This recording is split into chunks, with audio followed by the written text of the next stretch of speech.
TV Câmara, Campinas. Bom, boa noite a todos e a todas. É uma alegria imensa ter a presença de vocês aqui nessa noite importante, nesta Casa de Lei, onde nós já tivemos aqui uma atividade da campanha da Fraternidade, convocada recentemente, semana passada, né? Mas a marca dessa casa é que todo ano nós precisamos renovar o lançamento da campanha da Fraternidade, até por ser uma casa onde produz políticas públicas, né, e que nós precisamos fazer com que essa casa também tenha um olhar diferente para aqueles que estão caídos hoje, né, as pessoas em situação de rua, as mulheres que sofrem tanto com essa violência doméstica e essa falta, essa intolerância que nós estamos vivendo, né? E os trabalhadores, né? O meu desemprego, a nossa juventude tem sofrido muito com a falta de emprego, estamos correndo um risco enorme dessas pessoas serem absolvidas pelo crime organizado. Então, nós precisamos fazer dessa campanha da fraternidade, fazer com que atinja o coração das pessoas, mentes e corações, né, para que a gente possa estar fortalecido. E a casa, principalmente onde a gente produz legislação, ela precisa também ter esse olhar fraterno, que a gente possa fazer das políticas públicas produzidas aqui nessa casa, que seja capaz também de estar de mãos dadas com um tema tão importante da campanha da fraternidade, que é esse ano. Eu queria inicialmente aqui, acho que todos já conhecem, mas era importante citar, o professor do Observatório Social da PUC, Cristiano Monteiro da Silva, obrigado pela presença, né, o Monsenhor José Eduardo Meschiati, que é vigário-geral da Arquidiocese de Campinas, que também está aqui presente, e a Vera Úrsula, que é coordenadora da equipe da campanha da Fraternidade da Arquidiocese de Campinas. Essa atividade está sendo gravada pela TV Câmara, vai ao ar na programação durante vários dias, e a gente também, normalmente, pega essa gravação, essa fita, para poder passar para as comunidades, distribuir nas comunidades, para que outras pessoas também possam ver a contribuição que vai ser trazida nessa noite e a importância desse debate. Eu queria, antes de passar aqui para a abertura para as pessoas, que o primeiro o Monsenhor José Eduardo, mas rapidamente passar o informe que nós queremos. Todo ano, a Câmara Municipal, por iniciativa individual de um vereador ou de outro, se faz a campanha se lança a campanha da fraternidade. Nós estamos trazendo uma contribuição com o objetivo de fazer com que isso entre no calendário da cidade, que a Câmara aprove um projeto de lei que transforme esse dia num dia que entre na agenda da cidade, até para dar maior visibilidade, maior participação, né?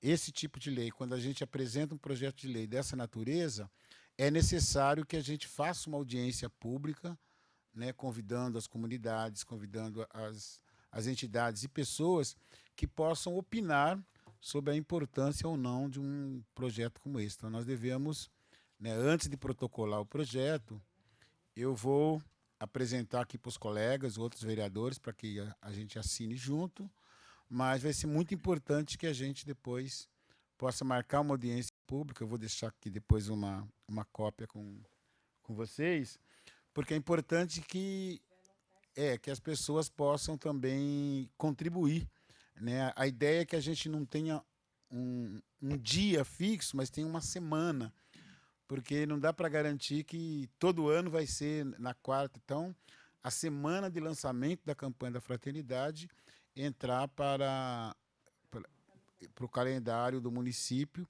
aí a gente pode fazer com certeza com muito mais força, com muito mais gente e com certeza, tenho certeza que assim a maioria dos vereadores aqui vão vão estar contribuindo, apoiando essa iniciativa, mas há uma obrigação institucional aqui da casa desse tipo de legislação ele ser prescindida de uma audiência pública.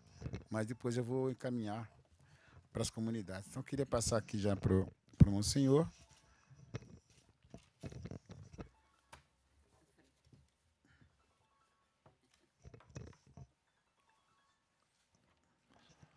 Uma boa noite a todos. Saúdo o vereador Carlão, do PT, que promove este encontro, agradecendo já pela iniciativa. Saúdo o professor Kleber, né? Cristiano Monteiro da Silva, do Observatório da PUC Campinas, a Vera Úrsula, que é coordenadora da campanha da Fraternidade, e aqueles que vieram nesta noite participar desse momento de reflexão, desse momento em que estamos dentro do chamado período quaresmal na vida da fé católica, e desde 1964 a Igreja intuiu, criou esse tempo de campanha da fraternidade, que tem como proposta ser um gesto concreto da penitência da quaresma. Então, a campanha da fraternidade, ela não entrou na vida da igreja para tirar o exercício da quaresma, o tempo da quaresma, mas veio para ser um gesto concreto. Se na quaresma os cristãos, sobretudo os católicos, né, são chamados nesse tempo a um tempo de conversão, a um tempo de reflexão, um tempo de atenção aos que sofrem, né? Isso se traduz na oração, na penitência, em muitos lugares no jejum e até na esmola. Então, um olhar adaptado, um olhar assim atualizado da esmola, do jejum, da penitência, é a campanha da fraternidade, porque ela faz um olhar social. Então, se o jejum, a esmola podem ter um caráter apenas pessoal, não é, mas muitas vezes ele acaba se limitando a um caráter pessoal. Eu faço jejum, eu tiro alguma coisa para me mortificar, ou eu dou uma esmola. Então, a campanha da fraternidade faz com que tudo isso se desloque do campo apenas pessoal e vá para o campo social, né? Um olhar, uma atenção à sociedade. Então, a campanha começou lá no Nordeste, né? Pelo então bispo Dom Eugênio Salles, mas também teve iniciativas aqui no Rio de Janeiro, em Barra do Piraí, quando ali era o Dom Agnello Rossi, que foi padre nosso aqui, depois foi bispo em Piraí, ali no Rio de Janeiro. Então, a campanha, naqueles primeiros anos, ela tinha uma preocupação de fraternidade, né? E os temas dos primeiros anos, eles eram voltados, então, à vida interna da igreja, ser cristão é participar, viva a sua comunidade, o valor da oração. Foram pedidos assim nos primeiros anos, né? Pedidos olhando para a vida interna das comunidades. Aí pelos anos 70, quando também vai havendo uma transformação social muito grande no Brasil, e também nós temos questões sociais que vão se acirrando, como a questão do mundo do trabalho. Então a gente vai percebendo que a partir da década de 70, já de 76, a campanha era repartir o pão. Não somente repartir o pão da Eucaristia, mas repartir o pão da vida, né? O pão que tem que ser repartido com todos. E aí vem 78 a questão do trabalho. Então, já em 1978, a campanha falava da questão do trabalho, coincidindo com aquele período das greves no ABC, né? 1979, a campanha traz já o tema da ecologia, né? Vejam, 40 anos antes da reflexão, hoje está na pauta do dia. Há 40 anos atrás, a igreja já trazia uma reflexão sobre o olhar que nós fazemos para a criação, para a natureza. E assim, daí para frente, a igreja foi colocando cada ano o tema da saúde, o tema da situação carcerária, o tema da água, o tema da política, da exclusão social. Então, quase que todos os temas sociais, né, que são hoje preocupações dos governos e preocupações de todo cristão, a igreja, nesses 40 anos, levou os seus fiéis, né, os cristãos de forma geral, a fazerem uma reflexão, um olhar para essas situações. Então, isso é importante destacar, né? Em 2017, coincidindo mais ou menos com quando houve por parte do Congresso, do Executivo, uma retirada, uma diminuição das políticas públicas. Então, olhando para essa situação, os bispos então instituíram a campanha para 19, que nós tivemos ano passado, políticas públicas, fraternidade e políticas públicas. Se as autoridades, né, que são responsáveis pelo bem-estar, diminuem as políticas públicas, retiram as políticas públicas, a igreja então lançou um apelo para que as pessoas fizessem um olhar para essa realidade social e que lutassem para que as políticas públicas não sejam retiradas, mas as políticas públicas precisariam, na verdade, ser aumentadas, incrementadas. Então, sem política pública, nós não teremos diminuição da pobreza, diminuição da agressão à ecologia, não teremos proteção aos indígenas, não teremos proteção às crianças. Então, esse foi o apelo da campanha de 19, que tem a sua continuação, então, na campanha de 2020, que, olhando agora diretamente para aquele que sofre. No ano passado, então, os povos, as situações que começaram a sofrer pela ausência de políticas públicas, agora a igreja faz um convite. Vamos olhar agora, fechar mais o foco, quem é este que sofre, né? Então aí tem as situações mais diversas, nós temos hoje o feminicídio, temos adolescentes e jovens se mutilando, a questão do suicídio, são tantas questões, né? A pobreza, novamente populações indígenas ameaçadas. Então a campanha de 2020 nos faz esse convite agora para olharmos, né? No mesmo jeito que é proposto por Jesus no Evangelho de São Lucas. Quando o doutor da lei, lá do tempo de Jesus, o doutor da lei era alguém que hoje, se a gente comparasse, alguém do judiciário da época, né? Ou do Supremo Tribunal nosso, lá no tempo de Jesus, os doutores da lei eram os do Supremo Tribunal. Né? E esse vai perguntar para Jesus, que eu tenho que fazer, né? Já cumpri os mandamentos, eu tenho que amar o próximo. Jesus diz, amar a Deus acima de tudo e ao próximo como a ti mesmo. E aí ele pergunta para Jesus, então quem é o próximo? E para dizer isso, Jesus então ilustra, né? Um homem estava jogado na beira do caminho, tinha sido vítima de ladrões, de assaltantes, machucado, quase, né, ali desfalido. Então Jesus diz, passou um sacerdote, não olhou, mas não podia não podia tocar, não podia, porque se contaminaria perante a lei da época. Um sacerdote que tocasse em sangue, que tocasse, né, em alguém marginalizado, se tornaria impuro. Então o sacerdote preferiu cumprir a lei, passou e foi para frente. Passou levita, homem ali do povo ligado ao templo, também olhou, não se comprometeu, foi embora. E aí passa um samaritano que é um homem desprezado, né? Os samaritanos eram uma população desprezada porque tinham, na visão de Israel, tinham se contaminado nas invasões estrangeiras, tinham se misturado com povos estrangeiros, então era um povo discriminado. E Jesus diz, então, esse que vocês discriminam é aquele que passou, viu a situação, compadeceu, se ele teve compaixão daquele homem, cuidou dele, né, e custeou, inclusive, as despesas. Esse se fez próximo, aquele que é discriminado, aquele que não está no nosso rol de pessoas tidas como, né, boas pessoas da sociedade, é o que se fez próximo, cuidou, sentiu compaixão. Então a campanha da fraternidade vem nos pedir esse olhar de compaixão para com a natureza, compaixão para o ser humano, para com o ser humano, compaixão para com aquele que sofre.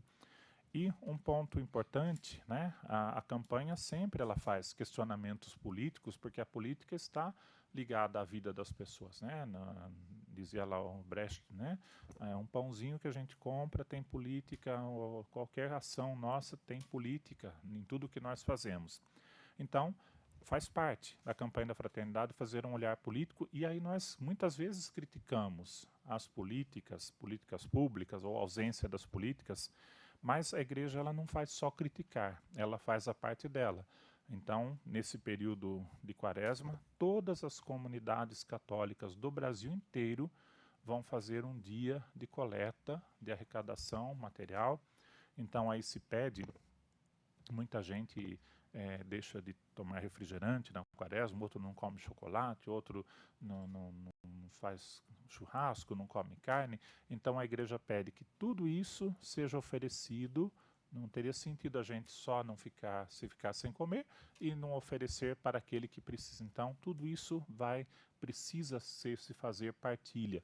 Então no domingo de Ramos, que agora no dia 5 de abril, nós teremos então essa coleta nacional e toda a arrecadação de todas as igrejas do Brasil vai ser destinada a obras sociais, projetos sociais ligados à temática da campanha da fraternidade. Isso é um gesto de grandeza, desculpe, da Igreja do Brasil, porque dispõe de recursos de um tempo das suas comunidades. Então as comunidades partilham toda a coleta de um tempo, não é nem só de um dia, de um tempo dedicado a isso. E em Campinas, então, no dia 26, na quarta-feira de cinzas, Dom João Inácio, nosso arcebispo, que hoje não está em Campinas, então estou aqui em nome dele, né? Ele instituiu, então, uma comissão Fundo Arquidiocesano de Solidariedade, porque de todo esse montante arrecadado, 40% vai para a CNBB Nacional, para suas obras Brasil afora, e 60% ficam na arquidiocese, na igreja local. Então, esse 60% que fica aqui na arquidiocese de Campinas, que é a cidade de Campinas e os 9 municípios que a compõem, então tudo isso vai para um fundo e com transparência. Acho que é bonito esse gesto, né? Lá no site da Arquidiocese de Campinas vai estar lá, então tem a publicação do decreto do senhor bispo, criando o fundo arquidiocesano. Ali serão colocadas todas as doações recebidas de todas as paróquias, e ali também serão colocados os projetos que foram contemplados, projetos de incidência social. Então, é bonito porque nós criticamos o poder público, que muitas vezes não faz, mas nós fazemos a nossa parte, inclusive doando recurso material, porque que é o mais difícil. Porque doar serviço, doar tempo, muita gente doa, mas doar dinheiro, né? Então, nossas comunidades são chamadas a doar uma parte do seu... Mesmo a comunidade mais pobre é chamada a doar uma parte do seu recurso para a campanha da fraternidade. Então, eu encerro assim minha fala nesse sentido, fazendo esse esclarecimento, fazendo esse apelo para que mais pessoas possam conhecer a campanha da fraternidade. Ela é um projeto da Igreja Católica, mas como ela tem uma incidência social, ela não olha a religião, ela olha a pessoa humana, né? O Papa pede, né, que nós possamos humanizar todas as situações. E o ano que vem, 2021, a campanha será ecumênica. Pela terceira vez, já 2 vezes a campanha foi feita juntamente com outras religiões. No ano que vem, ela será uma campanha ecumênica. Então, nossa gratidão ao vereador Carlão pela iniciativa, a iniciativa desta casa de colocar uma semana em que toda a Casa de Leis ela seja mobilizada, ela possa ser sensibilizada para a situação que vive nosso povo, e a campanha da fraternidade vem fazer um alerta. Muito obrigado.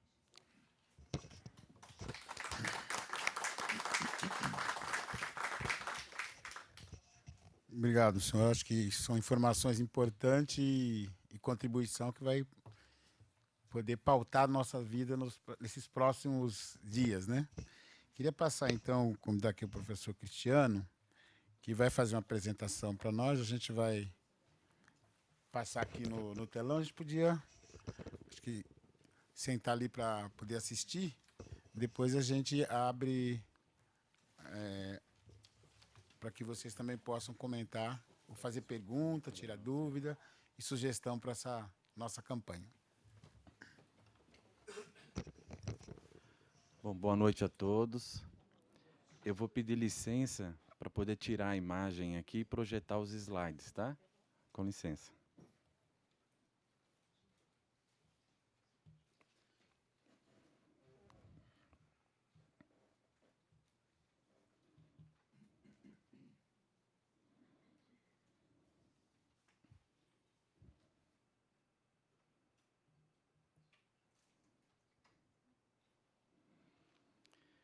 Bom, eu quero, em primeiro lugar, agradecer a Vera, pessoa que eu tive a felicidade de conhecer nessa semana.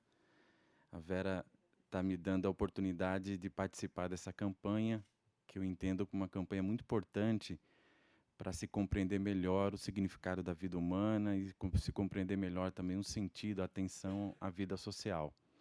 Então, Vera, muito obrigado. Quero agradecer também, em nome na pessoa da Vera, todos os participantes desse evento. Muito prazer em conhecê-los e conhecê-las, tá?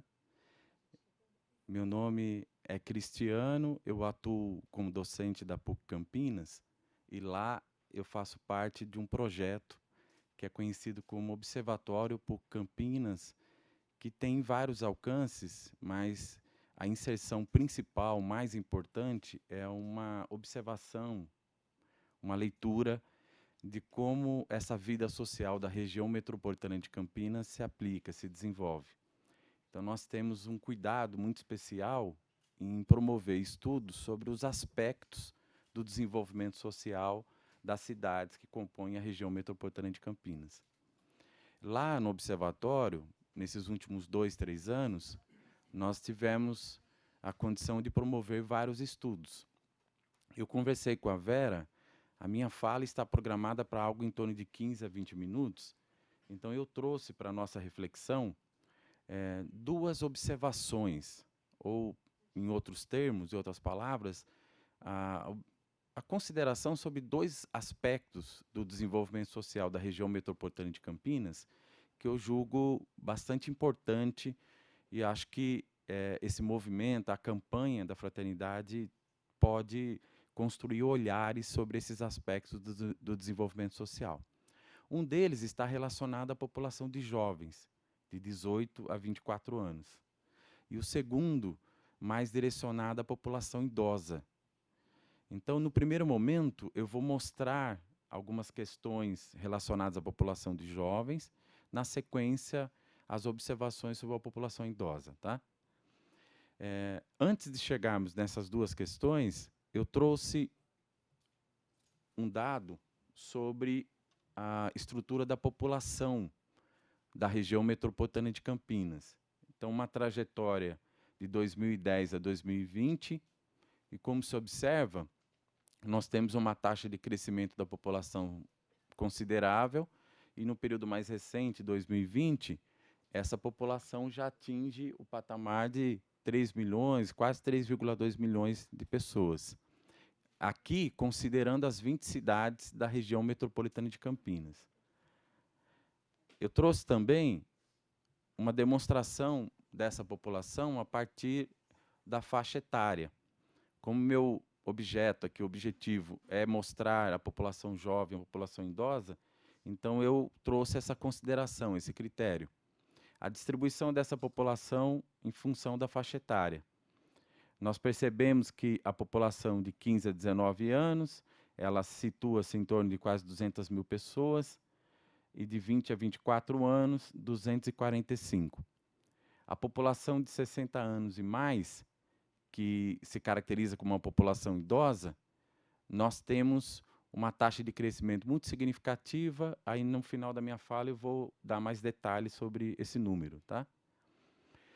Eu, no primeiro momento, vou me ater a essa população que aparece como 15 a 24 anos. Então, quero mostrar os alcances dessa população em relação ao mundo do trabalho, a dimensão trabalho e renda, e, na sequência, os alcances dessa população frente ao sistema educacional, principalmente o ensino médio na região metropolitana de Campinas.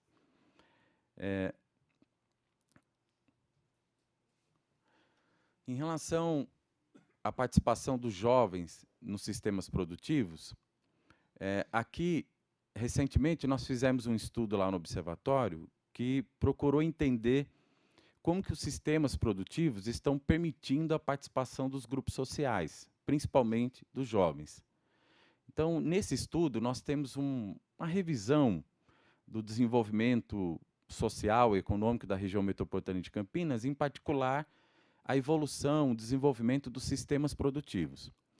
Todos sabem que a região metropolitana de Campinas ela é considerada como uma região forte, pujante sobre a ótica da economia e outros aspectos.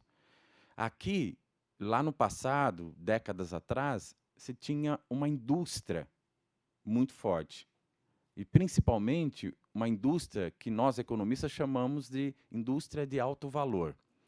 Aquela indústria que produz, por exemplo, o veículo, a indústria que produz, por exemplo, o eletroeletrônico, a indústria que produz, por exemplo, máquinas e equipamentos. Em outros termos, uma indústria de alto valor.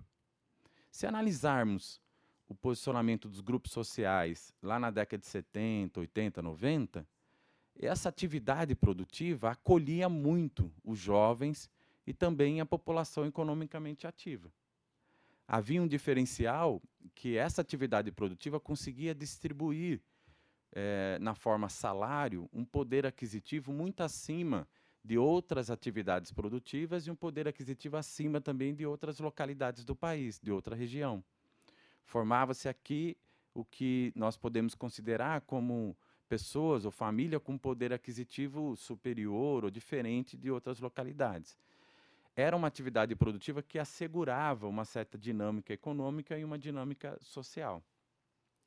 Tem um fato interessante que eu quero chamar a atenção, é que nos últimos anos, sobretudo 2010 para cá, essa atividade produtiva ela não está permitindo a inserção da população jovem, sobretudo o jovem de 18 a 24 anos, aquele que evidentemente está se inserindo no mercado de trabalho em atividades produtivas.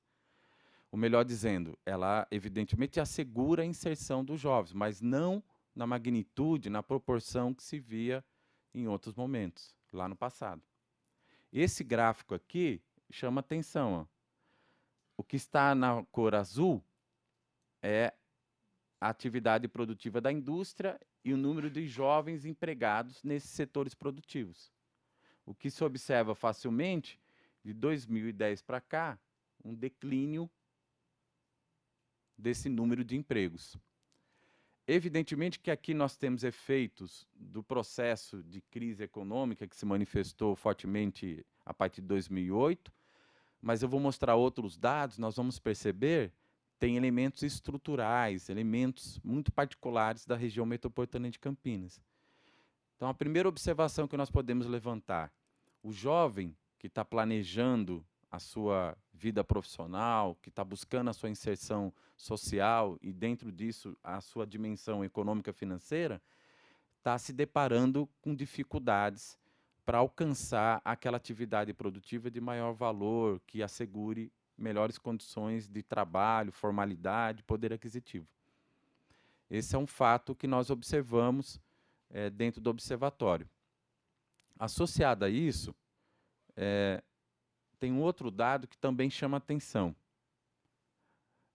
Quando eu me preocupo com esse emprego do jovem em relação à sua faixa salarial ou poder aquisitivo, eu produzi aqui um quadro comparativo. No primeiro momento, o que acontecia lá em 2002, e na sequência eu vou apresentar o dado mais recente. Muito interessante que lá em 2002, faz muito tempo, o jovem que conseguia ingressar na indústria, na cor azul, ele recebia um poder aquisitivo em torno, que variava de 3, mais forte, né, de 3, às vezes até 7 salários mínimos. Esse era o poder aquisitivo que se alcançava na empregabilidade dos jovens dentro do setor da indústria na região metropolitana de Campinas, em 2002. No período mais recente, agora em 2017, nós observamos facilmente que essa atividade da indústria ela está consolidando uma distribuição de poder na forma salário, um poder aquisitivo menor. O jovem hoje situa-se em torno de um poder aquisitivo aqui de 1 a 2 salários mínimos. Eu trouxe somente o dado que evidencia o salário, a faixa salarial, mas nós podemos abrir esse dado, aprofundar a leitura dele. Nós vamos perceber as ocupações profissionais, nós vamos perceber também outros aspectos dessa vida profissional, e foi dito na fala inicial as questões que se relacionam com o comportamento individual, com a psicologia do ser humano, e nós vamos perceber aqui relações de trabalhos diferentes também, que têm provocado alguns efeitos nesse comportamento pessoal, né? Então, essa é uma questão que nós, observatórios, identificamos e achamos que ela tem pertinência, porque se relaciona com o posicionamento social dos jovens na região metropolitana de Campinas. Lá no observatório, nós também, estou passando agora para a segunda observação, agora envolve a população idosa. E antes de evidenciar as questões particulares da população idosa, o que nós percebemos no primeiro ponto foi que o sistema produtivo ele tem hoje uma capacidade de geração de renda, né, ou de valor diferente do que se via lá atrás. E como ele está distribuindo também para a população jovem, para todos os setores da sociedade, também se modificou.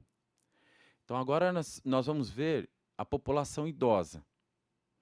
Essa população idosa, o dado que nós conseguimos lá no estudo, no ano 2000, ela representava em torno de 199, 200 mil pessoas, na região metropolitana de Campinas.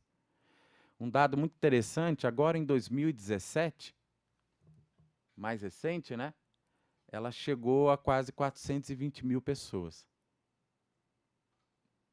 Em pouquíssimo tempo, um crescimento muito forte.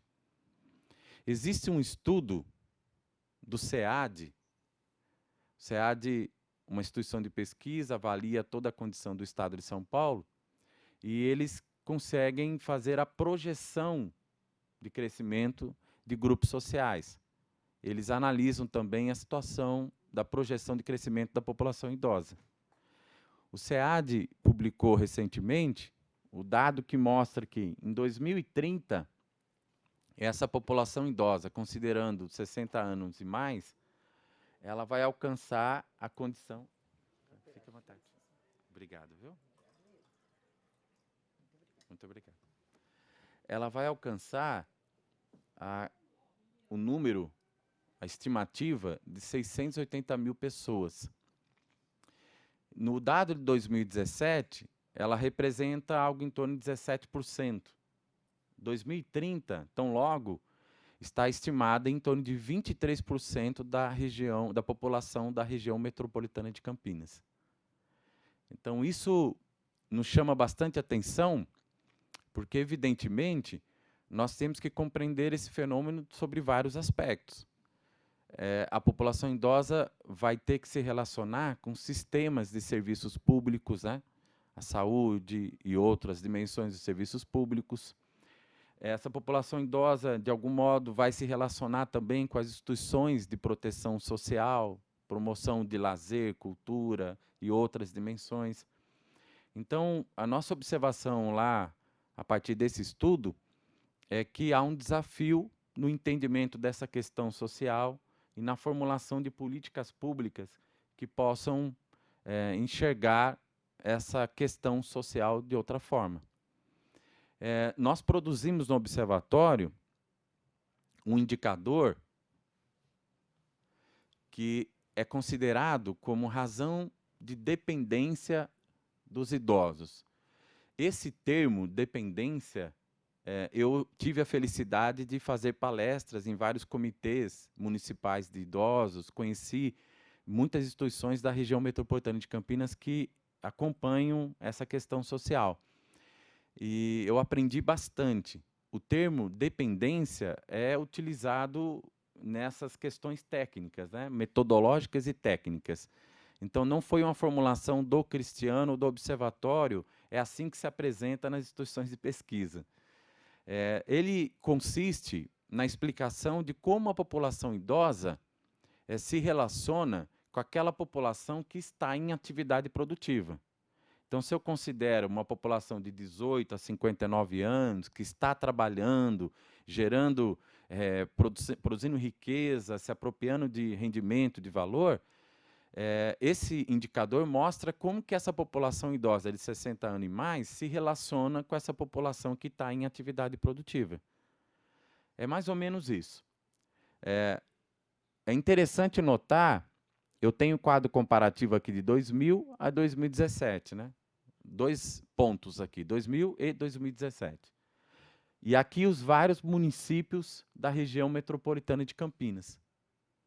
Fica fácil constatar que essa dependência, né, estou me prendendo aqui ao termo técnico, dependência da população idosa, 60 anos ou mais, em relação à população economicamente ativa, vem crescendo significativamente dentro dos municípios da região metropolitana de Campinas. E o estudo que nós publicamos no Observatório chama atenção que isso está se dando num contexto que é aquele que eu mostrei na parte inicial da minha fala, em que as atividades produtivas estão enfrentando aqueles aspectos difíceis, contraditórios. Então, a questão que emerge é, diante desse contexto, como perceber, observar, dar atenção, muito importante esse conceito, dar atenção a essa população idosa no município de Campinas, evidentemente, na região metropolitana de Campinas, mas a campanha da fraternidade se estende a todo o país, é um olhar diferente, mais amplo. Evidentemente, isso também pode estar acontecendo em outras localidades do Brasil. Então, como observar essa questão social envolvendo a população idosa? É outro ponto que nós temos lá uma elaboração e eu trouxe para a nossa reflexão dessa noite, né? E, caminhando para as observações finais, de novo, a respeito da população de jovens, eu mostrei no primeiro momento a relação dos jovens com atividade produtiva. Mas tem outros pontos que merecem também a nossa atenção. A população de jovens, ela evidentemente está inserida no sistema educacional, público e privado, né? Se nós consideramos a rede pública estadual, em particular aqui o ensino médio, nós observamos que na rede pública estadual, nesse sistema de ensino, existe uma distorção idade-série bastante significativa. Ou seja, de pessoas que estão fora daquela idade comum para matrícula na série do sistema educacional. Então, um olhar também de como aproximar o jovem e estabelecer os seus vínculos com o sistema educacional do município e da região. Finalmente, eu coloco aqui também a relação entre o número de matrículas do ensino médio e o tamanho da população de 15 anos a 19, ou seja, a população que está em vias de matrícula no sistema educacional do ensino médio. Nós percebemos essa diferença, isso na região metropolitana de Campinas, não estou tratando aqui de um determinado município, uma visão dos 20 municípios, nós percebemos que há um certo desequilíbrio. Então, esse dado também chama a atenção de como aquele jovem, que foi pautado no início da minha fala, ele está enfrentando as dificuldades para os alcances profissionais, mas aqui também manifesta alguns problemas, alguns detalhes em relação ao acesso dele ao sistema educacional. Como levar isso em consideração? Enfim,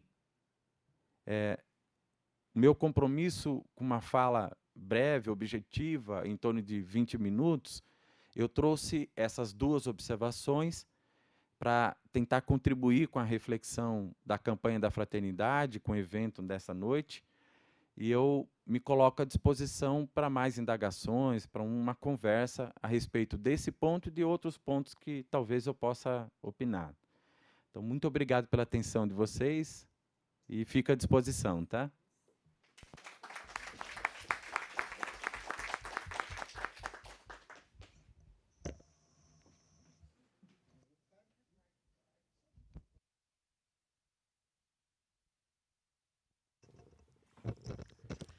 Nossa, dá até medo de perguntar, né? Tem tanta coisa. Não, então, antes da gente abrir aqui para os convidados, passar para que a Vera possa trazer sua contribuição aqui também e tocar nos temas já colocados. Muito obrigada por todas as pessoas que escolheram estar aqui, colocar um pouquinho da sua vida hoje aqui nessa escuta, nosso encontro sobre a campanha da fraternidade. Agradeço o convite do vereador Carlão, também a presença do Monsenhor Eduardo e do professor Cristiano, que nos trouxe aí tantos dados importantes, sabe? A campanha da fraternidade, ela trabalha numa metodologia de ver, julgar e agir. Que seria isso? Olhar a realidade. O julgar é o olhar de Jesus para essa realidade. O que seria o olhar de Jesus para essa realidade? E agir é o tentar transformar essa realidade. Então, esses dados que o professor trouxe para a gente são muito importantes, né? Que, como o Papa Francisco chama muito a atenção para os dois polos da vida, o jovem e o idoso. E aí está, então, a realidade que nós temos na nossa região. E é interessante que a campanha da fraternidade desse ano sempre é assim. Nós podemos sugerir temas para a campanha da fraternidade. Isso acontece bem antes. Agora, nós já estamos quase que na metade, né, da programação da campanha do ano que vem já. Então, isso é sugerido bem antes. E a campanha deste ano, de 2020, foi sugerido que se falasse sobre, principalmente, o suicídio. A questão da juventude, desses dois focos, juventude e idosos, que estão com menos esperança de vida e que, de repente, colocam a vida em risco por essa falta de esperança. Mas ela surgiu, então, como ela veio? Ela veio como fraternidade e vida.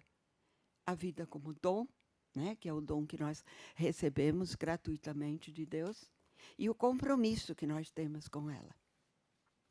E aí, esses dados, então, como são importantes para a gente poder ver como nós podemos agir, como a campanha da fraternidade pode ajudar essas pessoas idosas, esses jovens, a terem um compromisso com a vida diante dessa falta de esperança que estão tendo. Como o senhor mesmo me colocava, até no transporte, né? Sim. A pessoa, por exemplo, com deficiência pode encontrar grandes dificuldades, né, de locomoção. Mesmo nos transportes que estão saindo agora. Sim, né? Os mais modernos. E aí, vejam como é importante que a gente esteja juntos, de mãos dadas, com essas pessoas que estão encontrando dificuldades. Né? Eu gosto muito quando a Vera fala da campanha, a Vera Faria fala da campanha, que ela me ensinou a olhar também, assim, nesta campanha, o foco das 3 éticas que a campanha apresenta para a gente. Tem a ética do ladrão, que tudo que é seu é meu e eu posso pegar. Né? Não tem mais onde termina o seu pedaço e o meu pedaço. Né? A gente se apodera do que é do outro. A ética da lei, do levita, né, de lá do evangelho que o padre Eduardo colocou, que o que é seu, o que é meu é meu. E nós ficamos muitas vezes brigando, né, por qual é a sua parte, qual é a minha parte. Às vezes com os advogados no meio, né? E a ética de Jesus, então, que transforma isso, né? É uma ética de partilha, é uma ética do amor, é uma ética de que eu posso, sim, repartir o que eu tenho, o que eu sou, com o outro, mas é de uma maneira consciente, de uma maneira que recupere, né? Resgate a identidade dessas pessoas. Então, veja a importância que essa campanha está trazendo para a gente. E acho que é um pouco isso, assim. E tem uma coisa interessante, que a campanha da Fraternidade da Arquidiocese de Campinas, ela se dispõe, a equipe toda se dispõe a estar de maneira itinerante, visitar as paróquias que nos solicitam para esse tipo de reflexão. Então, aqui nós temos algumas paróquias que estão conosco hoje, Santa Teresa d'Ávila, Santa Luzia, lá a da Imaculada. Vejam, a gente vai para essas paróquias, vai para as instituições que nos chamam, para a gente poder refletir sobre essa temática.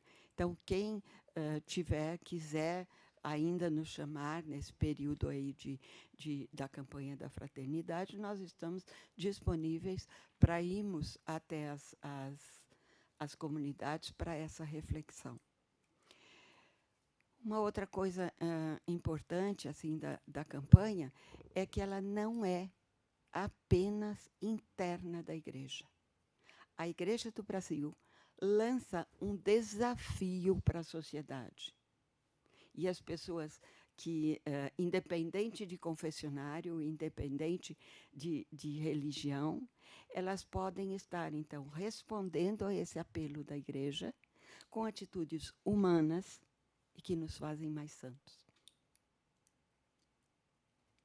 Acho que é um pouco isso da campanha da fraternidade que a gente poderia hoje estar colocando. Se alguém tiver mais vontade de conhecer ainda mais, pode estar nos perguntando aí e nos chamando para que a gente possa visitá-los e refletir com mais profundidade.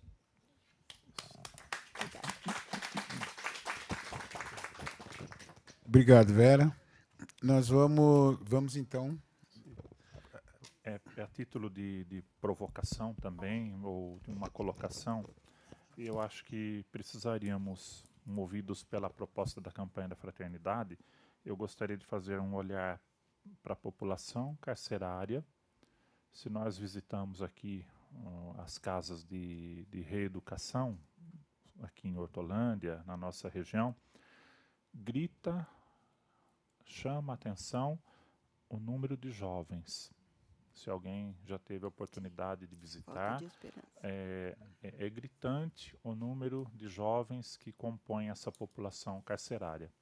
Então, a campanha da fraternidade talvez precisasse ter um olhar aí também especial, porque é gente que precisa da nossa compaixão e precisa ser cuidada, né, valorizada, ou talvez trabalharmos a educação, não a reeducação lá, que lá já tem projeto, né, mas a educação para que a gente não tenha jovens lá precisando ser reeducados naquele sistema que a gente questiona se ele reeduca mesmo, né, se ele reintegra. Isso é uma questão. Também a nossa população de rua. Os jovens lá da minha paróquia, Santa Teresa, esses dias eles se sensibilizaram com a Fraternidade Toca de Assis, que tem um trabalho, são irmãos e irmãs de inspiração franciscana que vão às ruas, sobretudo à noite, para cuidar, dar uma palavra para quem está na rua, quem está na sarjeta. Então eles se interessaram, acompanharam um pouco, e aí eles começaram a pesquisar, né? Jovem tem a curiosidade, né? E eles viram que, acho que os dados são esses, desculpem se estiver aqui, né, errando data, mas 2016 a população de rua de Campinas eram 620 pessoas, e agora em 2018 passou para 822 pessoas. Em 2 anos, subiu o número de 200 pessoas, 220 pessoas na rua, que vivem na rua em Campinas. Em São Paulo, dados que a gente tinha, assim, né, eram em torno de 20 mil pessoas, já se fala de 50 mil pessoas nas ruas. População de rua cresceu, né? É um número assim estrondoso em São Paulo. Mas aqui em Campinas, se nós pensarmos, 800 pessoas na rua, não é um fim do mundo que a gente não daria conta de cuidar, de olhar, e também não estou dizendo aqui no sentido de higienizar, né, a cidade, tirando os pobres, não é essa a proposta, mas é um olhar de compaixão para aquele que está na situação de rua ou que escolheu a rua, né, mas quando alguém escolhe a rua para morar, é para a gente se perguntar, essa é uma escolha boa? Né? Se escolheu a rua é porque faltou talvez muitas outras coisas, né? Faltaram. Então, um olhar para a população de rua que tem muitos jovens, mas também tem idosos nas ruas, né? Então, não sei se o poder público, a campanha da fraternidade, poderia pensar em projetos que a gente ainda um olhar mais compassivo para com essa população. E nesses últimos dias tem se falado muito na mídia local da questão do centro, a decadência do centro da cidade, né? E hoje, por acaso, andando pelo centro, olhando, nós temos muitos comerciantes no centro. Nós temos ainda, eu não sei, e longe aqui também de fazer julgamento, me parece um pouco de alarde de mídia, essa questão do centro, não sei qual a intencionalidade. Claro que lá no centro tem os moradores de rua, lá no centro às vezes tem violência mais concentrada, mas tem muitas iniciativas ali comerciais. Será que se os comerciantes todos do centro se unissem, eles não conseguiriam também, junto com cobrando do poder público, mas não conseguiriam um levantar do centro, uma revitalização do centro? Não sei, me questionou tem tido notícias assim seguidas na mídia. Pode ser que aí também tenha um propósito, né, de degradar, dizer que está degradado o centro. Não sei se não tem um interesse também político aí por trás disso. Com certeza tem sempre, né? Mas aí é um apelo que o poder público também possa, se a iniciativa privada não consegue por si se organizar, talvez o poder público pudesse ajudar, né, nesse sentido de costurar essa relação da iniciativa privada, talvez via Associação Campineira, a SIC, né, a Associação Campineira dos Lojistas do Centro, né, talvez, então fica aqui um apelo ao poder público, ao vereador, nessa casa, né, são questões que acho que resolver não vamos, mas dar alguns passos eu penso que poderíamos. Com certeza. Então, a gente abriria agora para algumas questões. Eu queria já trazer 2 elementos que me deu curiosidade. Se nesse levantamento, nesse observatório, se aparecem os dados da imigração, dos imigrantes, né, que nos últimos anos nós tivemos uma chegada muito grande aqui, que acho que nesse último ano deu uma segurada, mas esse tem sido um elemento que também tem trazido preocupações. E a outra do subemprego, né? Aqui na Câmara, eu estou terminando meu segundo mandato. De 2012, no primeiro mandato, até 2016, a gente recebia aqui na Câmara, as pessoas vinham aqui por interesses coletivos, né? Vinha atrás de uma academia de ginástica, de um campo de futebol, mais médico, mas com atividade mais coletiva. De 2017 para cá, diariamente um idoso pedindo emprego, pedindo ajuda, um jovem que está atrás de emprego. As pessoas a Câmara aqui passou, assim, a quantidade de pedintes nos últimos 4 anos tem aumentado. E isso nos chama muita atenção, porque a única fonte de emprego que surgiu nos últimos anos aqui são os motoboys, que agora estão começando. Ontem à noite, indo para casa, encontramos 4 bicicletas pedalando na Jumboy para entregar lanche. Isso nos preocupa muito, primeiro, que é um subemprego, ninguém sabe quem é o patrão dessas pessoas, o aplicativo não fala, você não consegue cobrar do aplicativo, né? Como é que esses dados aparecem, aparecem na pesquisa? Porque eu acho que é um agravante perigoso, porque ele não tem direito nenhum. Já se fala na cidade, eu vi hoje notícia de Mototáxi. Exatamente. Então, são dados que depois eu gostaria que... Então, está aberto. Queria fazer uma fala. Meu nome é Denis, sou da equipe da campanha da Fraternidade também. Eu queria resgatar um pouco o que o Dom João falou no lançamento da campanha, na coletiva, que ele trouxe um texto do professor Ladislau Dalbor, né, sobre a desigualdade social. Eu acho que o aprofundamento dessa desigualdade social no Brasil e no mundo é o que gera todos esses problemas, né? E o professor Ladislau, entre tantas publicações, ele lançou aquele livro, A Era do Capital Improdutivo. Ou seja, cada vez mais dinheiro na mão de poucos e um dinheiro que não gera emprego, não é investido na indústria, nos serviços, no comércio, é um emprego que fica na especulação. A gente viu essa semana como esse dinheiro ele aumenta, sai de mãos, né, bilhões assim sendo torrados, gastos, né, de um dia para o outro. Então, a desigualdade social, além dela ser injusta, ela impede que as pessoas tenham oportunidade de trabalho, né? Então, nós estamos aqui numa casa legislativa, a campanha do ano passado foi sobre políticas públicas, então acho que é importante a gente se debruçar como que a gente gera políticas públicas para reduzir essa desigualdade. E aí essa redução, muitas vezes a gente pensa só em programas de transferência de renda, que é importante também, renda mínima e todos os demais programas assistenciais. Mas programas que deem oportunidade de trabalho, que distribuam renda, né? Então, valorização do salário mínimo, ou então, quando você dificulta para se aposentar, você dificulta também novos postos de trabalho serem abertos, porque a pessoa tem que trabalhar mais tempo. Você vulnerabiliza aquele idoso, porque ele tem que trabalhar, você falou de 59 anos.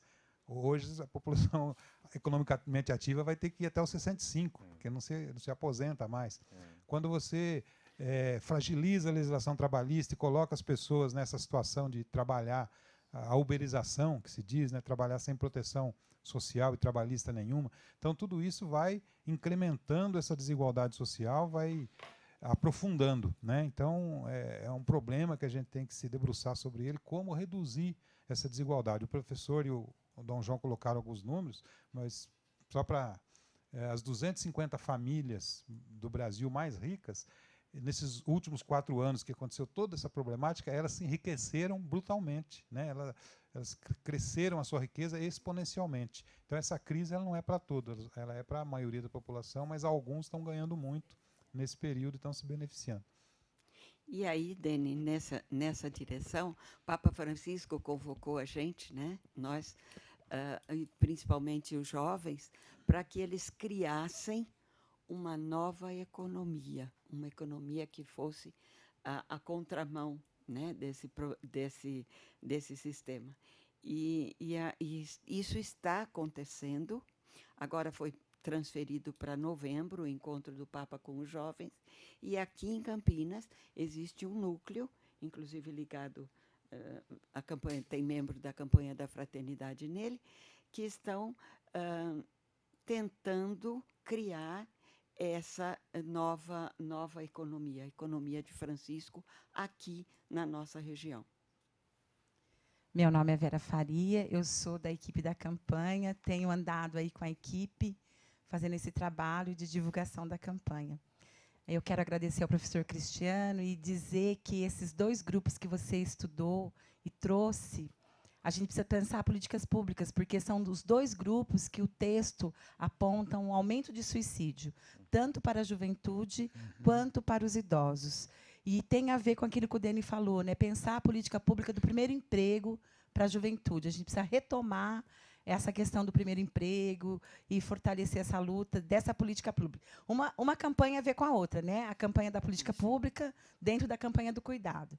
E queria lembrar também dos idosos. O que acontece com os idosos? Eles cuidaram tanto tempo e agora não tem quem cuide deles. Então, o poder público, com política pública, deve, sei lá, organizar o que seriam as creches para as crianças, um espaço de cuidado para os idosos, em que as famílias pudessem ir trabalhar, voltar a pegar os idosos. Nesse lugar, ter terapia ocupacional, ter nutricionista, ter geriatras. Então, a gente tem que pensar junto. São políticas públicas para essas duas pontas, porque a gente não vai dar conta do tamanho do problema. Mas eu queria falar com a Vera, conversar com a Vera sobre o dia 8, né? Dia 8 de março foi o Dia Internacional de Luta das Mulheres. Nós fomos para a rua, tanto no sábado como no domingo. E aqui em Campinas teve mais um feminicídio. Então, um outro grupo, né, que a gente precisa lembrar são as mulheres, são os feminicídios que têm aumentado. Aqui em Campinas, muito. A cada 4 minutos, uma mulher é violentada de uma forma ou de outra. Então, acho que a gente tem que ter uma questão, um cuidado também com a questão da mulher. E aí eu queria pedir para a Vera falar por que Santa Dulce dos Pobres, né? Porque essa campanha é diferente de outras, né? Para quem tem acompanhado as campanhas, nós temos uma madroeira, eu falo, né? Que é de madre, uma mãe que nos protege, que é Santa Dulce dos Pobres. Aí a Vera podia dizer. Mas acho que você porque ela no mesma pode cartaz continuar falando, porque é assim, essa santa, você sempre coloca isso, é daqui, de perto de nós, né? É contemporânea, ela viveu agora, no nosso tempo. E ela mostrou para a gente que é possível a gente fazer a transformação. Mesmo com pouco recurso, tudo que ela fez. Né? E ela coloca que, se fosse preciso, ela faria tudo outra vez. Né? E faria os mesmos moldes, com alegria, com o coração, com as mãos e com os pés, indo em busca de quem precisava. Né? E aí ela está no ambiente dela, né? O ambiente da Bahia, que é tão significativo, né? Para a gente, como história até. O Dene que coloca bem isso. Mas e os nossos ambientes? Quais são os ambientes em que a gente pode lá ser um pouco dulce dos pobres? Eu queria. Meu nome é Isabel e eu participo do Comitê Lula Livre do Curadarce, da comunidade Santa Luzia. E eu queria, assim, só um esclarecimento do professor Cristiano, se fosse possível.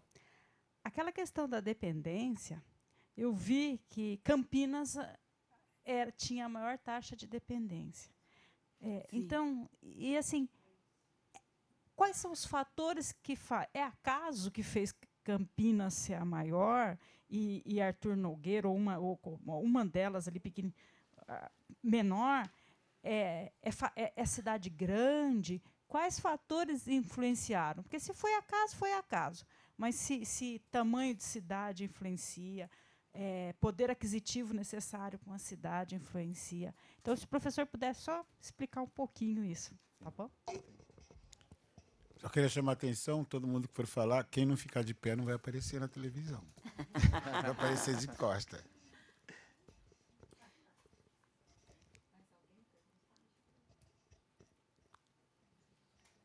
Mais alguém?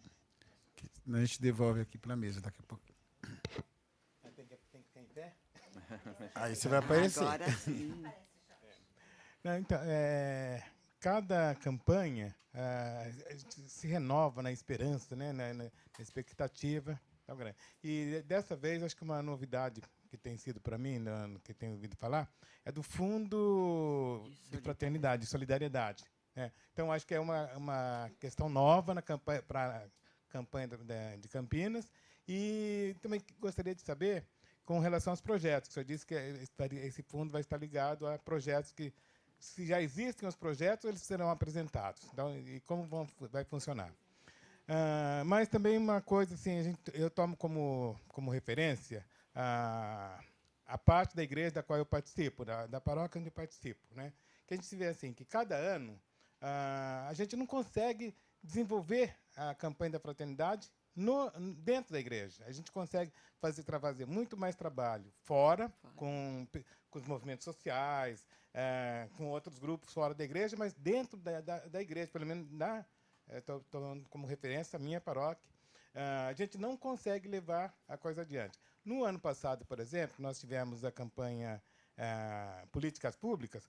Imaginava que depois da campanha a gente teria pelo menos um envolvimento maior, né, das comunidades, com os conselhos locais de saúde, participando realmente das políticas públicas no bairro. Mas, no entanto, a gente não consegue ver isso. A que será que se deve a essa pouca participação da própria igreja na campanha? A gente consegue levar a campanha mais fora da igreja do que dentro da igreja.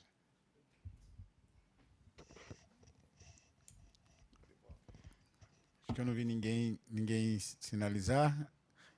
Então a gente devolve aqui para a mesa. Depois, se tiver mais alguém, a gente faz mais uma rodada antes de concluir. Podemos devolver aqui para o Cristiano inicialmente. Bom, muito obrigado pelas perguntas, questões, observações. Eu anotei todas e vou tentar respondê-las, né? Primeiro, a questão que o vereador Carlão nos trouxe, eu quero aproveitar também o momento e saudar o vereador Carlão pela iniciativa, por esse acolhimento aqui na Câmara Municipal de Campinas, né? O vereador Carlão nos trouxe duas questões, uma relacionada à situação dos imigrantes. Na PUC Campinas, nós temos projetos de extensão. Esses projetos de extensão firmam um relacionamento, um compromisso com instituições locais, com grupos sociais da nossa região, do município de Campinas e da região também. E nós temos projetos para o ano 2020 agora que envolve um trabalho bem próximo aos imigrantes. Eu posso adiantar, porque isso se tornará público, o professor Vitor está desenvolvendo lá um projeto de acolhimento, acompanhamento da situação dos imigrantes em Campinas, em toda a região metropolitana de Campinas. Então, o resultado desse trabalho extensionista ele vai ser brevemente apresentado ao público. Esses dois estudos que eu trouxe para a nossa conversa, eles, de fato, não contemplam essa questão. Mas o observatório e todo o trabalho extensionista da PUC vai chegar a publicar, a mostrar esse relacionamento que está sendo construído. Enfim, existe uma observação, uma atenção especial a esse grupo social também. Em relação ao tema trabalho e as novas formas de relações de trabalho, eu vou expressar aqui um posicionamento particular, né, a partir de leituras que eu alcancei nessa trajetória da vida acadêmica, minhas experiências profissionais, e esse trabalho no observatório que está me levando a conhecer melhor a região metropolitana de Campinas. E, de fato, essa situação que eu procurei mostrar em relação à indústria, ela está consolidando uma dinâmica econômica, um crescimento econômico diferente no país e também na região metropolitana de Campinas. Então, diante disso, as pessoas estão buscando as suas alternativas de emprego, renda, e também os sistemas produtivos estão se constituindo a partir de relações de trabalho muito diferentes. Nós também sabemos que, no período recente, aqui eu vou expressar uma opinião muito particular, respeitando qualquer outro ponto de vista que possa existir, existe um posicionamento de novas reformas, novas leis, que estabelecem também, consolidam novas relações de trabalho. Então, o que a gente está observando é que a região metropolitana de Campinas está sendo muito influenciada por esse contexto. Ela também sofre ou vivencia essa realidade, né? Eu vou tentar ser propositivo aqui, a partir desses estudos que venho fazendo no observatório. Eu acho que um ponto que a Casa Legislativa, o Poder Executivo e a elaboração de política pública deve levar em consideração é a situação dessa indústria de alto valor na região metropolitana de Campinas. E, sobretudo, como que a base de fornecimento, as atividades produtivas que estão vinculadas, estão conectadas com essa indústria de alto valor, está atuando no município e na região. Existe muitas dificuldades envolvendo essas atividades produtivas. Então, em linhas gerais, eu acho que um olhar atento sobre isso e definição de políticas que possam transformar essa realidade, eu acho que é importante. Uma outra questão que eu acho que vale a pena ser considerada, nós temos na região metropolitana de Campinas uma dinâmica muito diferente em relação aos serviços. Então, 2 pontos importantes. Quando se analisa o volume de investimentos, o Denis chamou a atenção sobre isso, no período mais recente, os investimentos privados estão sendo direcionados para o setor de serviços. Mas a segunda observação é que esse serviço que cresce no município e na região é considerado, atribuído como um serviço de baixo valor. Ele é mais forte em serviços de alimentação, em serviços pessoais, em serviços de transportes. E existem muitas outras atividades e serviços que não estão sendo impulsionadas no município e na região. Por exemplo, o que na economia é considerado como serviços especializados. Aquele que tem uma dotação técnica, uma intensividade de serviço, de tecnologia diferente. Esses serviços não estão crescendo significativamente no município e na região e também não estão proporcionando a geração de emprego. E, além disso, tem um outro fator que eles não estão se conectando com a atividade da indústria. As experiências de outros países mostram que, no período mais recente, está acontecendo muito fortemente uma conexão entre serviços especializados e o setor industrial. Por exemplo, o serviço mais voltado à tecnologia da informação, o serviço intensivo em conhecimento, ele se conecta com a indústria para poder estabelecer uma nova macroeconomia do produto e do emprego. E a nossa região, à primeira vista, não está dando a devida atenção para esse ponto. Os dados mostram que nós não estamos conseguindo provocar essa conexão entre o serviço especializado, a emergência dele, e a atividade da indústria de alto valor. Então, resgatando o que foi observado pelo Denis, a necessidade de novos investimentos para estabelecer uma dinâmica econômica e social diferente, esse ponto eu acho que merece atenção do processo decisório do município, de quem está tomando decisões de políticas públicas, de ações sociais. Acho que é uma questão importante. E, de fato, essas relações de trabalho novas estão colocando uma nova condição pessoal, humana, social, para muitas pessoas, né? Eu tive a oportunidade de palestras em comitês municipais dos idosos. E vou confessar para vocês uma questão que aconteceu comigo num outro município da região. Quando eu fui para a palestra, eu levei um conjunto de ideias que estavam mais relacionadas à atividade de lazer, de cultura, aquele preconceito, uma premissa, né, que eu estabeleci. E quando conversei com o público bem amplo, eu aprendi bastante, porque eles me disseram coisas totalmente diferentes. Falaram: Cristiano, nós gostaríamos que fosse dessa maneira, mas nós estamos muito preocupados com a questão do emprego, a questão financeira, de como assegurar a reprodução da nossa família, do nosso posicionamento. Então, de fato, o que nós estamos observando em relação à população idosa e o grupo de jovens é bem isso. É exatamente isso que nós estamos observando no município e na região, e acredito, a partir de dados, em outras localidades do país também. Bom, essas as observações sobre a fala do vereador Carlão. O Denis trouxe também uma questão muito importante. No período mais recente, nós estamos vivenciando no Brasil o que muitos economistas chamam de financiarização econômica. Existe um excedente financeiro muito grande, e quem o detém, quem o controla, está tendo uma preocupação única de movimentar isso nos mercados financeiros, nos famosos ativos financeiros, né? Então, essa preocupação de uma acumulação muito individualizada, muito particular, e uma acumulação de riqueza fictícia, ela tem trazido muitos prejuízos à sociedade brasileira, e se vê isso em vários lugares do mundo também. Evidente que os nossos alcances aqui talvez não cheguem nesse ponto, nessa capacidade de influenciar esse fenômeno tão global, mas o mundo vai ter que considerar essa posição, porque nós vimos nessa semana o que aconteceu com esses mercados financeiros. e a população está cobrando um preço. Nós estamos vendo contradições, instabilidades muito fortes em vários países. Então, vai chegar o momento da gente alcançar esse nível de sensibilização para mudar essa direção no Brasil e em outros lugares do mundo também, né? A questão observada sobre o indicador que a Isabel nos trouxe.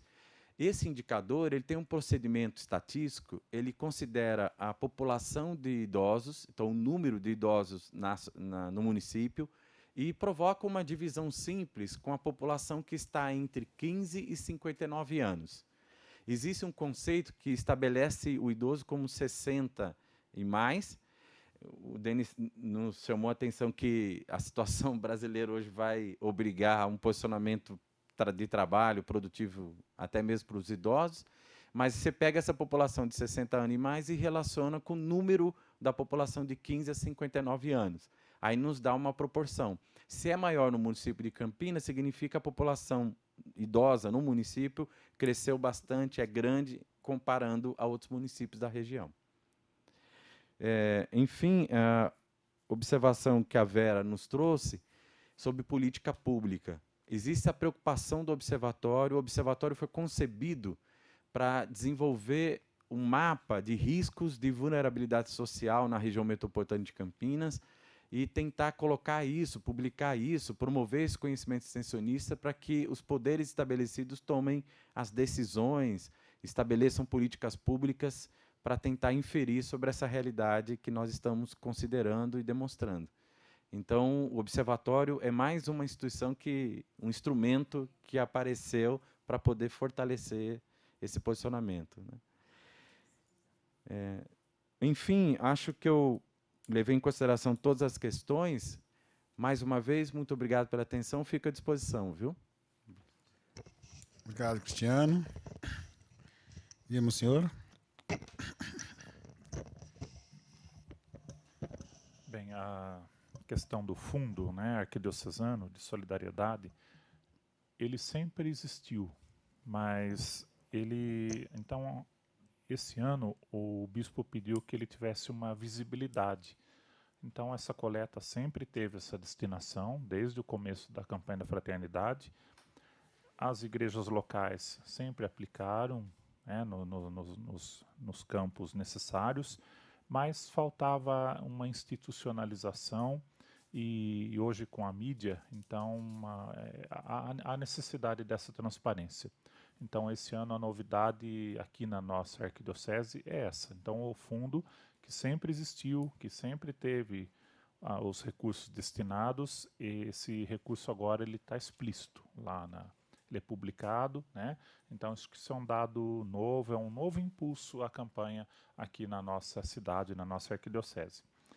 E também, em relação ainda ao fundo, os projetos precisam ser entregues lá na Cúria, né, para a coordenação de pastoral até a Páscoa, até ali pelo dia 12 de abril, que será o domingo de Páscoa, um pouquinho antes, né, talvez ali dia 10 de abril.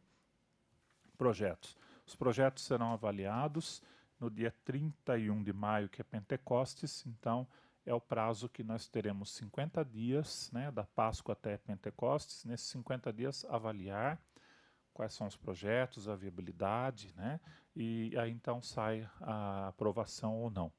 E aí esse projeto tem que ser desenvolvido neste ano, né, ou pelo menos até a próxima campanha da fraternidade.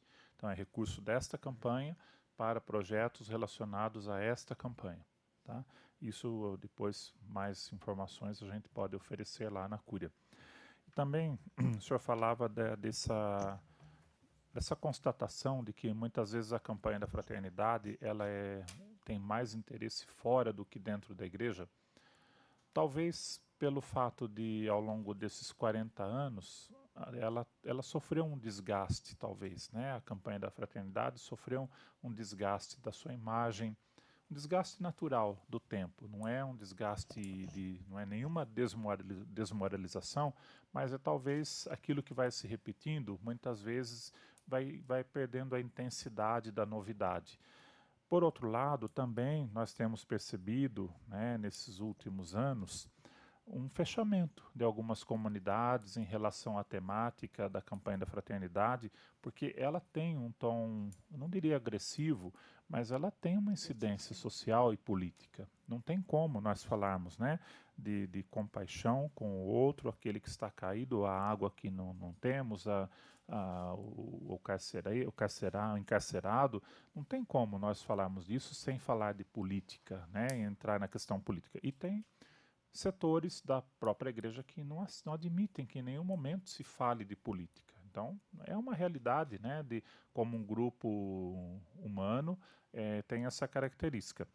Então, é muito comum. E também, em alguns lugares, há uma certa confusão de que a campanha da fraternidade ofuscou a espiritualidade da quaresma. E a gente tem trabalhado, a equipe tem insistido muito nisso em todos os lugares.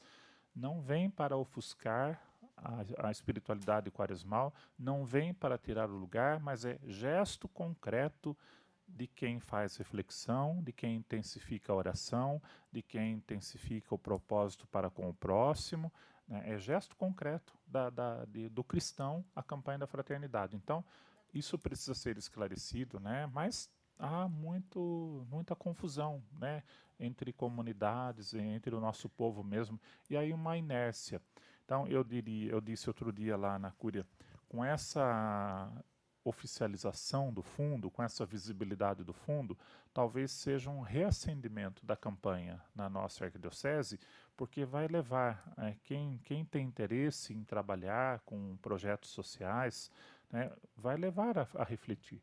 Então, comunidades que passavam em branco a campanha da fraternidade é uma oportunidade de rever, estudar o tema, né, se envolver com a temática, com a causa cristã e solidária, né, solidariedade.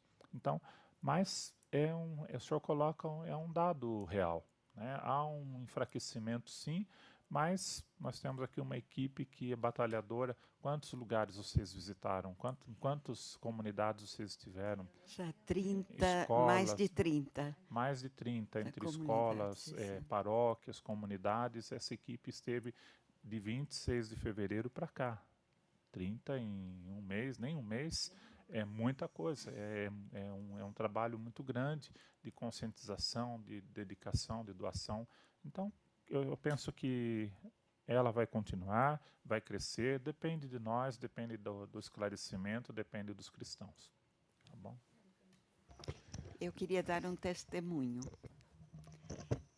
Eu estou na campanha da fraternidade, na equipe arquidiocesana, há 20 anos, mais ou menos. E é a primeira vez que eu vejo essa casa, num momento assim tão descontraído, num debate tão aprofundado, e assim com pessoas significativas. Tem muitas que eu conheço que atuam, a própria equipe. Então, eu agradeço muito, porque é um momento que a gente deveria... uma tomada de posse da casa que dizem que é a casa do povo, né?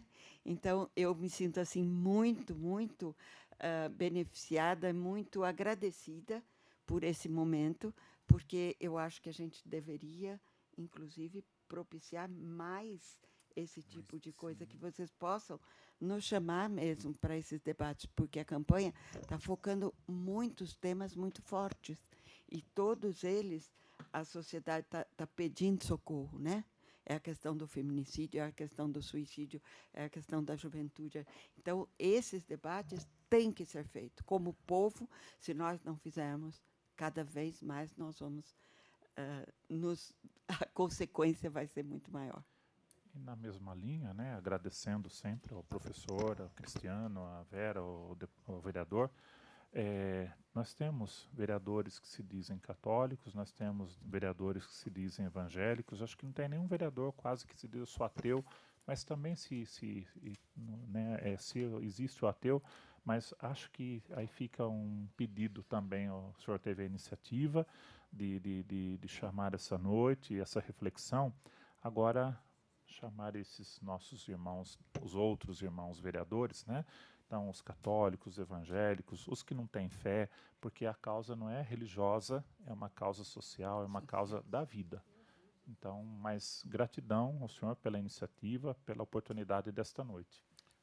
Não, perfeito.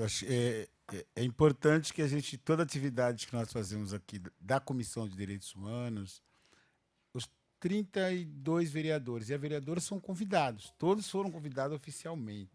Eu acho que essa provocação precisa chegar aqui dentro dessa casa. Quando a Vera chama a atenção, daqui é Casa do Povo, e isso aqui só funciona quando o povo vem.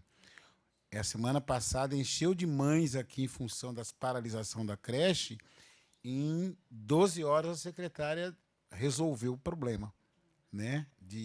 A falta de profissionais na educação, mas foi necessário, lotou aqui, vieram umas 200 mães aqui, e isso aqui mexe com a casa. Isso aqui toda vez que acontece mobilização, é assim que ela funciona.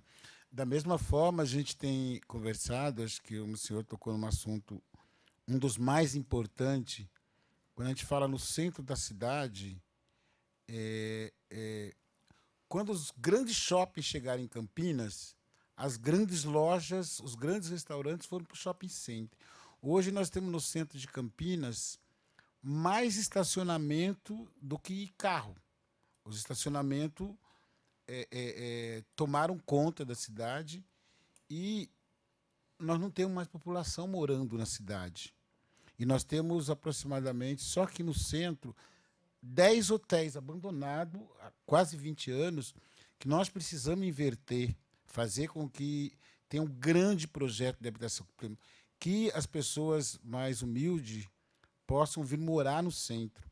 Hoje você tem a experiência dos Bassoles, os Círios da vida, faz longe, para o pobre morar lá longe, só que não leva a estrutura. Então não tem saúde, não tem educação, não tem transporte. Nós temos Souza e Joaquim Egito, aproximadamente 2.500 trabalhadoras domésticas que saem do Vida Nova, do Ouro Verde, só que não podem morar em Souza.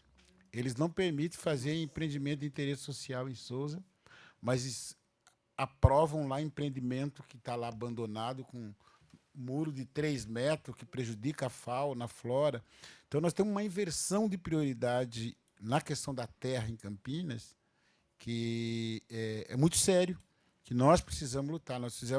Acabamos de aprovar um plano diretor que direcionou a cidade para um tipo de investimento para acúmulo de riqueza que continua na mão de uma minoria. Nós não temos aqui, por exemplo, um banco de terra onde a gente possa empreendimento social para levar serviços. Né? Vamos inaugurar uma obra que é o BRT, mas se você não tiver serviço para a juventude lá no Campo Grande, lá no Ouro Verde, o problema de transporte vai continuar grave, porque essas pessoas vão ter que pegar ônibus para vir trabalhar em Souza, Joaquim Egídio, no Alphaville, ou num bico no centro. Então, nós precisamos levar serviço para a periferia e fazer com que essas pessoas trabalhem mais perto aonde tem infraestrutura, onde tem saúde, onde tem educação. Então, esse é um dos grandes desafios, mas assim, é uma resistência muito grande nessa casa, que um dos tripés de especulação da cidade, que acaba controlando a política da cidade, são os proprietários e donos de terra, especuladores. Então, os vazios urbanos continuam lá intactos e nós precisamos ter atenção. Tem muita gente, quando a gente fala de quem é o próximo, nós temos muito próximo. Acho que o Mancil falou da questão carcerária. Eu tive numa visita da Comissão de Direitos Humanos no presídio feminino ali do São Bernardo e pude ver uma situação. Em algumas celas está presa a Martiaca, a avó, a filha mais velha e a neta. Meu Deus. Então, assim, são famílias inteiras presas, e você conversando, ouvindo, você percebe que muitas delas não devem, mas assumiram um crime para proteger o marido ou um jovem, um filho mais novo. Então, há muitas presidiárias ali que estão pedindo socorro. Mas é interessante que o gesto que elas fazem de se protegerem, de proteger o mais novo, de proteger o mais velho, muitas vezes também nos chama a atenção dessa cumplicidade que eles têm, muitas vezes, muito muito maior que nós. Então tem uma série de questão que nos chama à reflexão, né? Eu acho que esse dado a gente precisaria, isso que a Vera falou, fazer esse desafio de muito debate aqui dentro dessa casa, muita reflexão, para que a gente possa fazer, de fato, há um grupo bastante grande de vereadores religiosos aqui, que precisam ser provocados, né, para que a gente possa provocar essa discussão de forma fraterna com todos, para a gente fazer com que essa reflexão reflita no momento que a gente vai apertar o botãozinho para votar o orçamento. Essa é a grande questão. Quando você vai dividir a riqueza da cidade, para onde que a gente vai dirigir essa riqueza? Campinas é a 8ª arrecadação, inclusive maior do que muitas capitais. Então, não falta dinheiro, mas falta eu ter a opção política preferencial pelos pobres.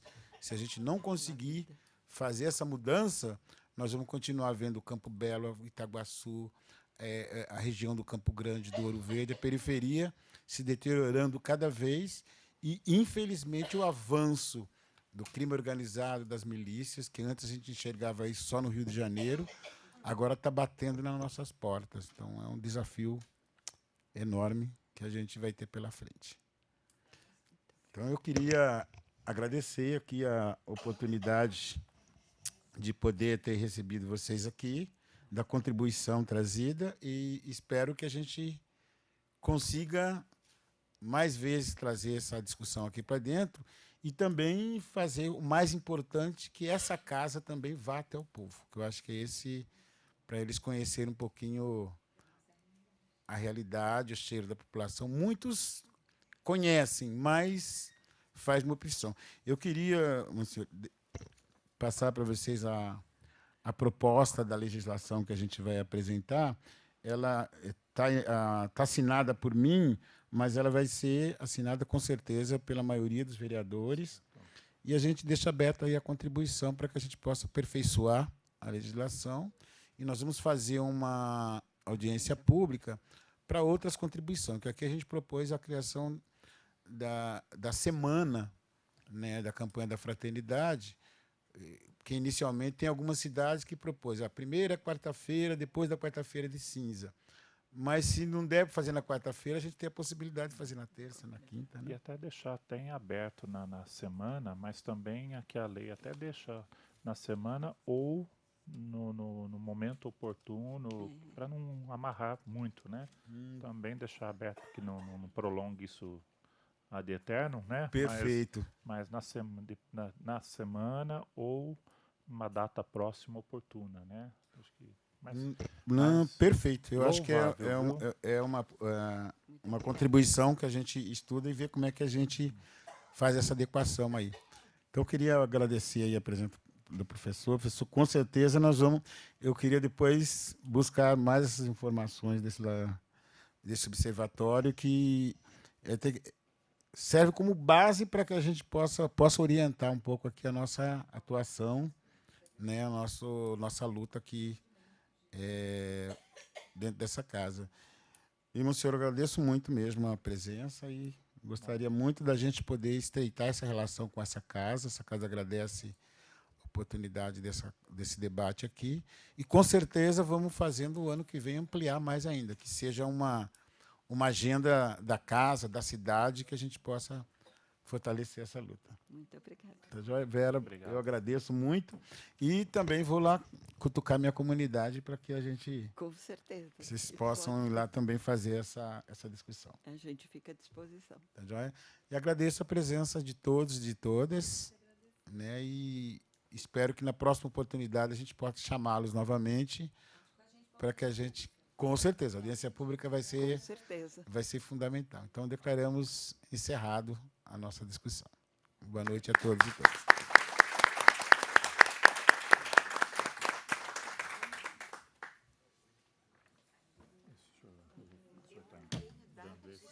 isso. Eu vou entregar para o bispo para tomar conhecimento. É bom. TV Câmara, Campinas.